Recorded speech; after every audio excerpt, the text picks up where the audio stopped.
Chapter 12, Bronwyn, Thursday, October 4th, 12:20 p.m. I got lulled into a false sense of complacency.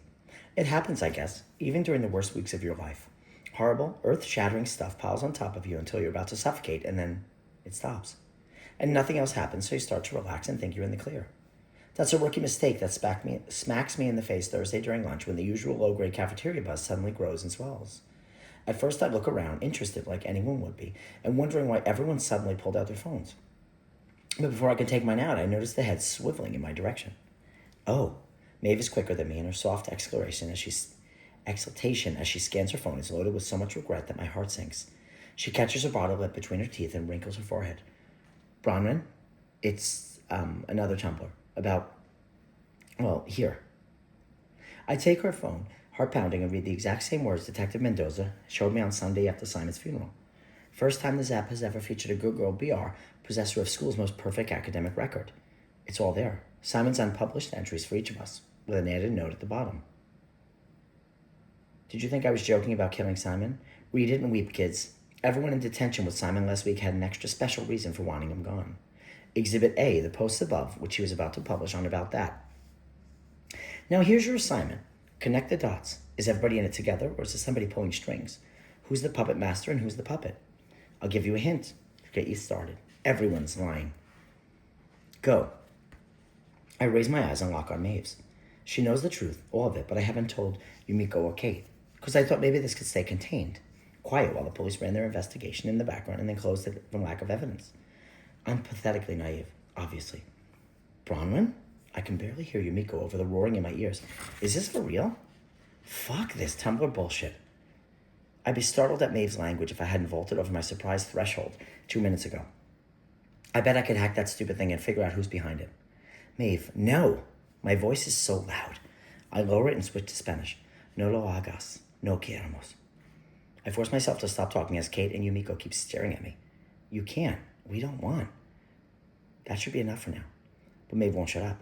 I don't care, she says furiously. You might, but I... Saved by the loudspeaker. Sort of. Deja vu seizes me as a disembodied voice floats through the room. Attention, please. With Cooper Clay, Nate McCauley, Adelaide Prentice, and Bronwyn Rojas, please report to the main office. Cooper Clay, Nate McCauley, Adelaide Prentice, and Bronwyn Rojas to the main office. I don't remember getting to my feet, but I must have, because here I am moving, shuffling like a zombie past the stairs and whispers, weaving through tables until I get to the cafeteria exit. Down the hallway, past homecoming posters that are 3 weeks old now. Our planning committee is slacking, which would inspire more disdain if I weren't on it. When I get to the main office, the receptionist gestures toward the conference room with the weary wave of someone who thinks I should at least know the drill by now. I'm the last to arrive. At least I think I am, unless Bayview Police or school committee members are joining us. Close the door, Bronwyn, Principal Gupta says. I comply and sidle past her to take a seat between Nate and Natty across from Cooper. Principal Gupta steeples her fingers under her chin. I'm sure I don't have to tell you why you're here. We've been keeping an eye on that repulsive Tumblr site and got today's update as soon as you did. At the same time, we've had a request from the Bayview Police Department to make the student body available for interviews starting tomorrow. My understanding, based on conversations with police, is that today's Tumblr is an accurate reflection of posts Simon wrote before he died. I realize most of you now have legal representation, which of course the school respects, but this is a safe space. If there's anything you'd like to tell me that might help the school better understand the pressures you're facing, now is the time. I stare at her as my knees start to tremble. Is she for real? Now is most definitely not the time. Still, I feel this almost irresistible urge to answer her, to explain myself, until a hand under the table grasps mine. Nate doesn't look at me, but his fingers thread through mine, warm and strong, resting against my shaking leg. He's in his Guinness t-shirt again, and the material sketches thin and soft across his shoulders, as though it's been through hundreds of washes. I glance at him and give a tiny, almost imperceptible shake of his head. I got nothing more to say than what I told you last week, Cooper drawls. Me either, Addie says quickly. Her eyes are red-rimmed and she looks exhausted, her pixie features pinched. She's so pale I notice a light dusting of freckles across her nose for the first time. Or maybe she's just not wearing makeup. I think with a stab of sympathy that she's been the hardest hit of anyone so far. I hardly think Principal Gupta begins when the door opens and the receptionist sticks her head in. Bayview Police on line 1, she says, and Principal Gupta gets to her feet. Excuse me for a moment. She closes the door behind her and the four of us sit in strained silence, listening to the hum of the air conditioner. It's the first time we've all been in one room together since Officer Budapest questioned us last week. I almost laugh when I remember how clueless we were then, arguing about unfair detentions in junior prom court. Although, to be fair, that was mostly me. Nate lets go of my hand and tips his chair back, surveying the room. Well, this is awkward. Are you guys all right? My words come out in a rush, surprising me. I'm not sure what I intended to say, but it wasn't it. This is unreal, that they suspect us. It was an accident, Addie says immediately. Not like she's positive, though. More like she's testing a theory.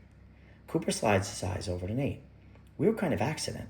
How does peanut oil get in a cup all by itself? Maybe someone came into the room at some point and we didn't notice, I say, and Nate rolls his eyes at me. I know it sounds ridiculous, but you have to consider everything, right? It's not impossible.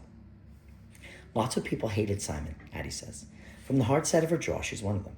He ruined plenty of lives. You guys remember Aiden Wu? In our class transferred sophomore year?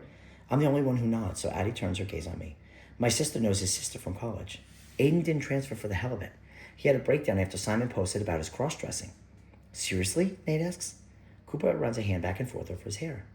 You remember those spotlight posts Simon used to do when he first launched the app? Addie asks, more in-depth stuff like a blog almost? My throat gets tight. I remember.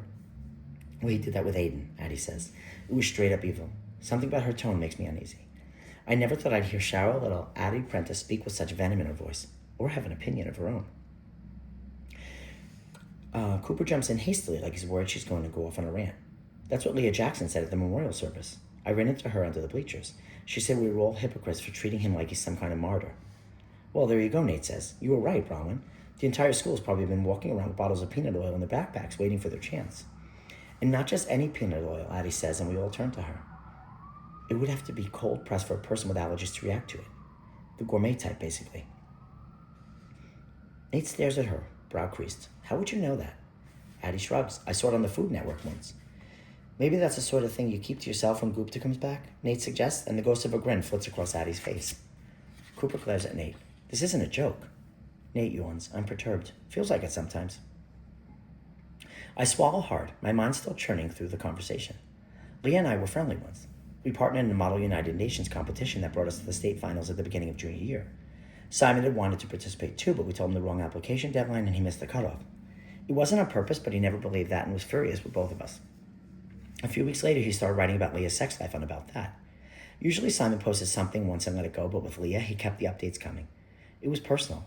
I'm sure he'd have done the same thing to me if there'd been anything to find back then. When Leah started sliding off the rails, she asked me if I misled Simon on purpose. I hadn't, but still felt guilty, especially once she slit her wrists. Nothing was the same for her after Simon started this campaign against her. I don't know what going through something like that does to a person. Principal Gupta comes back into the room, shutting the door behind her and settling into her seat. My apologies, but that couldn't wait. Where were we? Silence falls for a few seconds until Cooper clears his throat. With all due respect, ma'am, I think we were agreeing we can't have this conversation. There's a steel in his voice that wasn't there before, and in an instant I feel the energy of the room coalesce and shift. We don't trust one another. That's pretty obvious, but we trust Principal Gupta and the Bayview Police Department even less. She sees it too and pushes her chair back. It's important you know this door is always open to you, she says, but we're already getting up to our feet and opening the door ourselves. I'm out of sorts and anxious for the rest of the day, going through the motions of everything I'm supposed to do at school and at home. But I can't relax. Not really, until the clock inches past midnight and the phone Nate gave me rings. He's called me every night since Monday, always around the same time. He's told me things I couldn't have imagined about his mother's illness and his father's drinking. I've told him about Maeve's cancer and the nameless pressure I've always felt to be twice as good at everything. Sometimes we don't talk at all. Last night he suggested we watch a movie, and we both logged into Netflix and watched the god-awful horror movie he picked until 2 a.m. I fell asleep with my earbuds still in and might have snored in his ear at some point. Your turn to pick a movie, he says, by way of greeting. I've noticed that about Nate. He doesn't do pleasantries, just starts with whatever's on his mind. My mind's elsewhere. I'm looking, I say, and we're silent for a minute as I scroll through Netflix titles without really seeing them. It's no good. I can't go straight into movie mode. Nate, are you in trouble because of how everything came out at school today? After I left Principal Gupta's office, the rest of the afternoon was a blur of stares, whispers, and uncomfortable conversations with Kate and Yukimo once I finally explained what had been going on for the past few days. He snorts a short laugh. I was in trouble before. Nothing's changed. My friends are mad at me for not telling them. About cheating or being investigated by the police? Both. I hadn't said anything about either. I thought maybe it would all go away and they'd never have to know. Robin had said not to answer any questions about the case, but I didn't see how I could apply that to my 2 best friends. When the whole school's starting to turn against you, you need somebody on your side. I wish I could remember more about that day. What class were you in when Mr. Avery found the phone in your backpack? Physical science, Nate says. Science for dummies, in other words. You? Independent study, I say, chewing the sides of my cheeks. Ironically enough, my stellar grades in chemistry let me construct my own science course that senior year.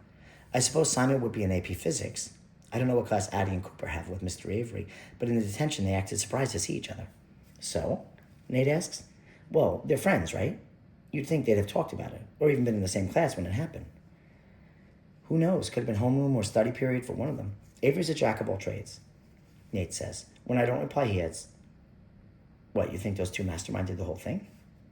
Just following a train of thought, I say. I feel like the police are barely paying attention to how weird that phone situation is, because they're so sure we're all in it together. I mean, when you think about it, Mr. Avery knows better than anyone what classes we have with him. Maybe he did it.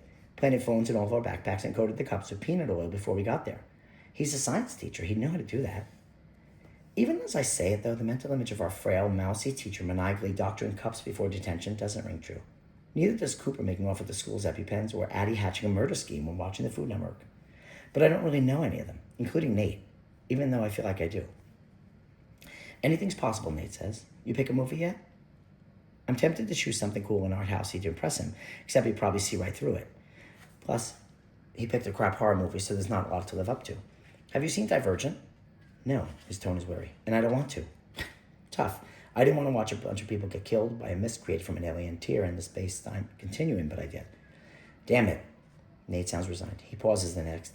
You have it buffered? Yes, hit play. And we do.